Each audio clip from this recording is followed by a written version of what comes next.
एकदम चली ब्यास तू खाली कहर छेद कर देता नी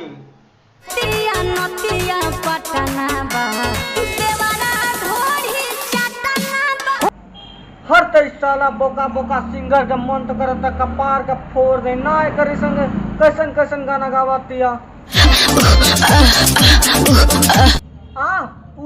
ई सब गाना में कल जाला कि पावर वीडियो में कल जाला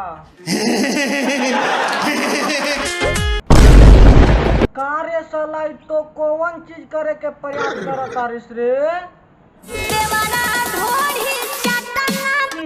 छी कैसन कैसन बौका बौका भोजपुरी एल्बम में आ गए बा ना एकरी बहन के चोली लहंगा गाना ई गाइल ना छोड़िए सन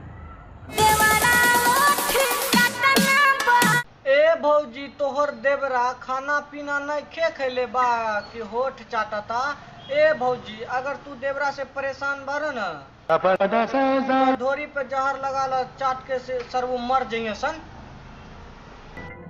अब जो है ना अश्लीलता के बारे में बोलता हूँ, इस बोका सिंगर से जाके पूछोगे ना भाई साहब ऐसा गाना क्यों गाते हो तो खुद ही देख लो क्या कहता है।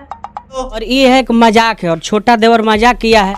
हाँ मजाक किया है यार, अगर किसी को एक मार दो ना तो बोलोगे मजाक किए हैं। बस भाई लोग अगर वीडियो यहीं पे खत्म कर करी, वीडियो यहाँ से अच्छा लगे तो लाइक कर देवे, अगर अच्छा नहीं लगे डिसलाइक भी कर सके, लेकिन चैनल पर पहली बार आए तो सब्सक्राइब कर देवे।